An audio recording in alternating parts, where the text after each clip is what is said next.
Can you believe we started Interview Boss in 2021? Not really. It's insane. That's a lot of episodes and a lot of hours of talking. Oh my gosh, it is. And if you're scrolling through all of our episodes, you might scroll straight past something that you really, really needed. Yes, we're always getting messages from people asking us to do an episode on something, and I'm like, we already have. So we've put together playlists to help you find the episodes that are exactly what you need, suited to your situation. They're all categorized. If you're applying for jobs, we have episodes about resumes, cover letters, job ads.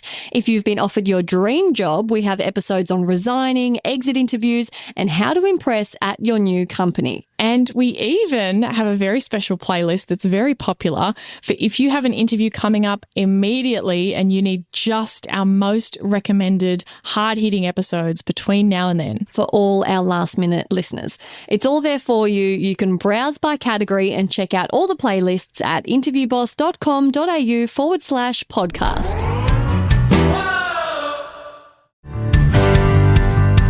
He was just super vague and just said, okay, see you soon. And I was like, what does that mean? Is that because we work in the same building or because I'm going to be in this position soon? Like, you know, it was the latter, but I didn't know that at the time. So. It's definitely a good sign. Hey everyone, and welcome back to Interview Boss. My name's Emma. I'm a third-year journalism student who's teamed up with my sister to give you advice, inspiration, and support when you're looking for a new job. Sarah is a HR and recruitment professional, and together we're excited to give you guys all the tips, tricks, and behind-the-scenes knowledge to help you in your career. Hey Em, today we're talking about when you walk out of a job interview, either on the phone, online, or in person, and you're thinking, did that go well? I don't know. Yeah. How do I know if I got the job or not? How do I know if it went well? The dreaded feeling, like you come out and people ask you how it is and you're like, oh, I mean, half of me thinks really well and I'm going to get it, but then I don't want to be, what if, I don't know, you don't know how to read them. Like, I hate when people ask me how it went because I'm like, I don't want to say one thing and it actually went the other way. But fear not, because we have curated a little list of secret intel little tips about ways to tell it might have gone well. Yeah, that's right. I've put together things you can look out for. Now, none of these is going to be a surefire thing of it. You're definitely getting the job. Disclaimer. Yeah, the disclaimer. But they're good signs. And I'll talk about a little bit, you know, how you can work out. You can't deny a good sign. Yeah, we love some signs. We love, you know, this might be something that you're listening to as you're freaking out, you haven't heard back yet. This might ease your mind a little bit. Maybe it went a bit better than what you thought it did. So Let's get into it. The first one is they use kind of assumptive language. Instead of saying, if you get the job, they say, oh, well, when you start and things like that. They might even say, oh, you know, you would be managing 3 people instead of this, you know, this successful candidate would be managing 3 people. Really good sign because their language gives them away. This has happened to me recently in an internship interview. They, toward the end, instead of saying, yep, you can expect to hear back in a couple of weeks or blah, blah, blah, he was just super vague and just said, okay, see you soon. And I was like, what does that mean? Is that because we work in the same building or because I'm going to be in this position soon? Like, you know, it was the latter, but I didn't know that at the time. So it's definitely a good sign. Sometimes as an interviewer, you don't actually mean to do this and it's kind of bad. And sometimes I stop myself a little bit, but it's like you've already just made subconsciously vibing you. Like, yeah. And sometimes it's okay to give that away as an interviewer, but like if I'm interviewing with someone else, I don't know what the other person thinks. And so I'm like, hesitant. Gotta keep your poker face. Yeah. But if they let some of this stuff slip, it's a good sign because their subconscious is giving them away. Second thing that you might look out for is if the interview runs over time. So let's say it's scheduled for 30 minutes and it runs to 40 minutes or 45 minutes. In my experience, that's a really good sign. You don't waste time chatting to someone who you don't think there's any chance that you're going to hire. So if they suck, you're going to get them out of there ASAP Rocky. Yeah, and unfortunately that's the opposite sign. If it only went for 15 minutes, it was less than what you expected, not a good sign. Unless something, fully changed in the person's schedule and they had to rush out of the room. Normally I find interviewers say, I really struggled to make that go for the right amount of time because I knew in the first 20 minutes that there was no chance that they were right for the role based on their first few answers. So if you run over time, it's a great sign. Hey, Interview Boss listeners, if the podcast just isn't doing it for you and you need way more help to prep for your next interview, we have the perfect thing for you. Interview Academy. Em, tell us all about it. This is huge. This is the love child of Sarah after doing hundreds of one-on-one coaching sessions, finding out what people struggle with the most, common mistakes. Sarah has created the ultimate course that you can do in your own time, self-paced, heaps of modules, videos, interactive quizzes, a workbook that will become your Bible by the end that you can take with you into your interview, because if you're a long-time listener, you know that we endorse taking notes into your interview. It's a game changer. Check out more about it at interviewboss.com.au/interview academy. Next one is body language mirroring. So if there's a lot of smiling and, they're being really friendly. Have you seen this one before, Em? Yeah, I'd say so. I can tell the difference between times I haven't got the job and they're a bit more straighty 180 compared to when it's gone well and it's been fun. I feel like the body language and just vibe are a lot nicer. Yeah, it's definitely a good sign. It's not 100% though, because there have been times where I've been in an interview where someone's really tanking and they're doing like really badly and struggling to answer the questions. And in those situations, I feel really bad for the person and I'm actually trying to help them, kind of guide them and answer the questions. So I'll give them a lot of smiles and nods. So just be careful that it's not that. But in general, if they're mirroring your body language, they're copying you a little bit, that's a good sign. It means, they're vibing with you a little bit. Good to know. This next one, I actually haven't seen this anywhere in the tips online, but this is my biggest tell. If I like someone in an interview, I sell them the dream. I'm talking perks. I'm talking all about the culture. I'm talking about the team.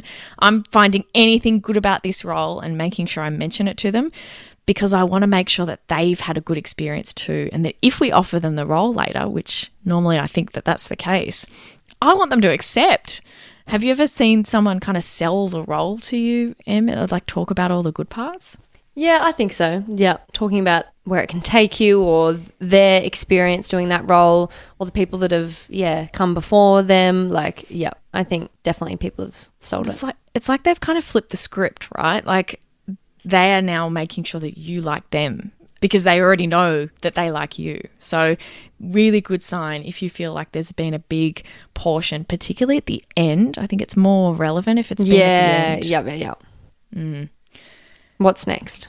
They talk about next steps proactively. So we've got an episode about, questions to ask at the end of an interview.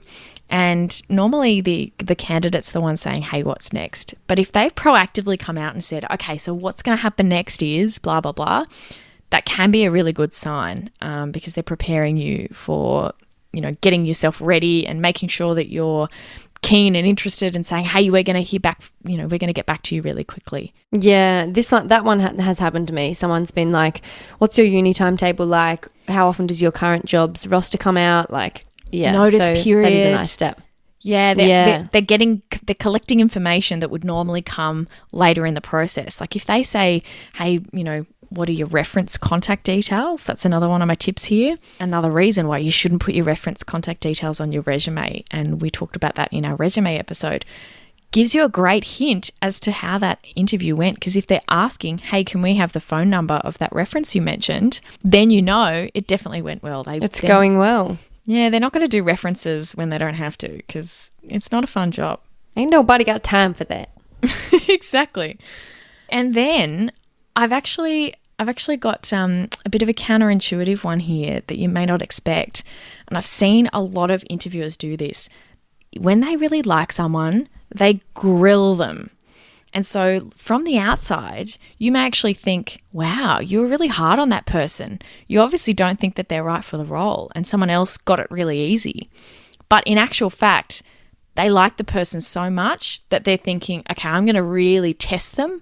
I'm going to take it to the next level that I don't really need, to tick these things off, but I'm going to push them to the limit a little bit. And it can actually be a really good thing. But the person sitting on the other side of that thinks, oh, they don't like me. They're being really harsh. But it can be them just wanting to dig deeper and find out if they can like you even more.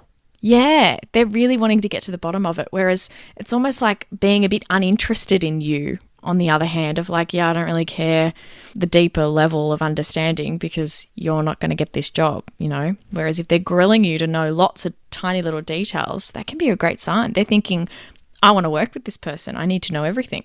Amazing. So we've had our interview. We've wondered how it went. So we listened to Interview Boss, this podcast. We felt better about how the interview went. What should we do next after that? First step is always decide whether you actually want the job or not. Remember, this is a two-way street. You've got to work out as soon as you walk out of the interview, how do I feel?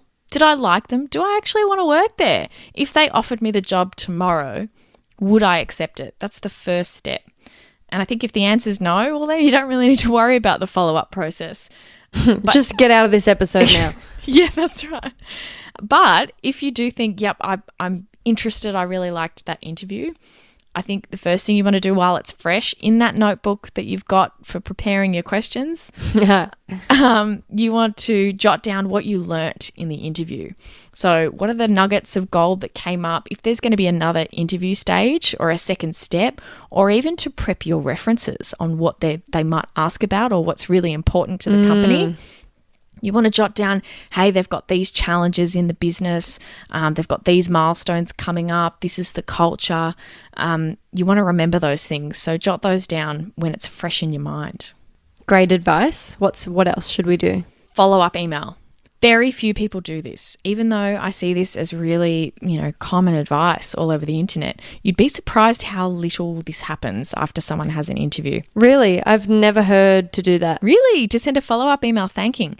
Well, there you go. If this is the first time you're hearing it, you should send an email saying, hey, thanks so much for your time today. I really enjoyed getting to hear about the role and about the company.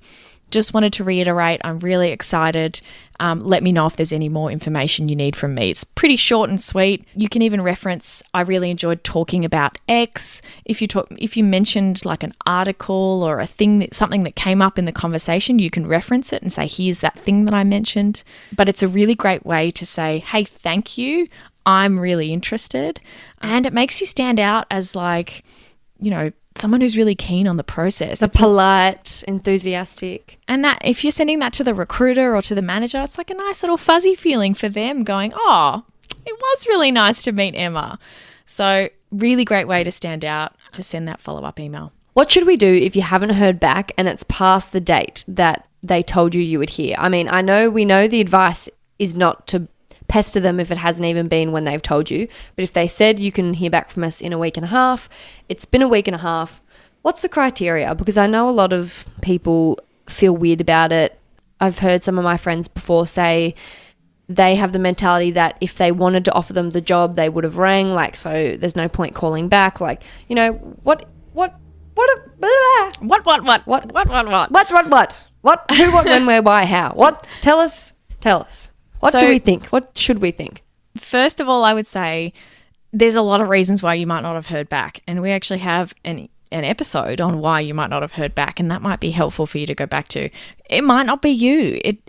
You not getting the job is only one possibility. There could be all sorts of things going on behind the scenes.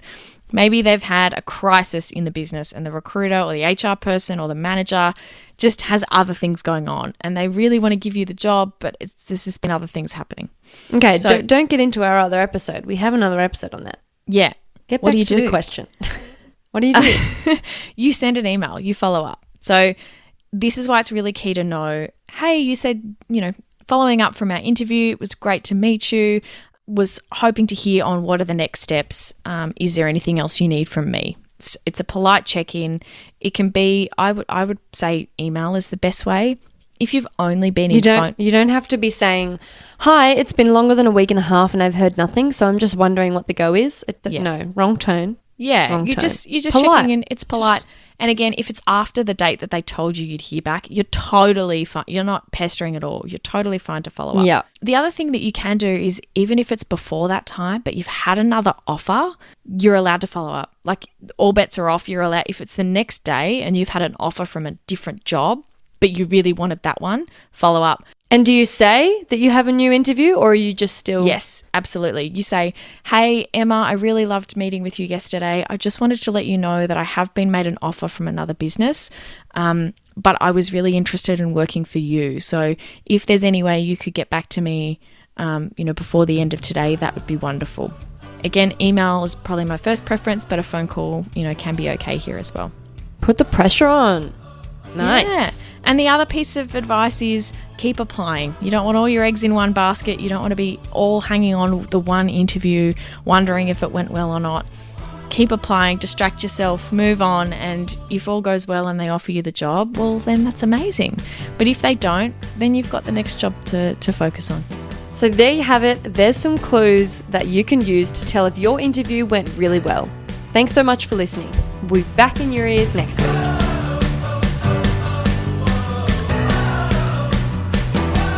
Thanks so much for listening to Interview Boss. If you want to hear more from us, make sure you hit subscribe. We're a new podcast, so if you liked this episode, we'd really appreciate it if you could give us a review so we can help even more people. For more advice, inspiration, and a supportive community, join us in the Interview Boss Facebook group.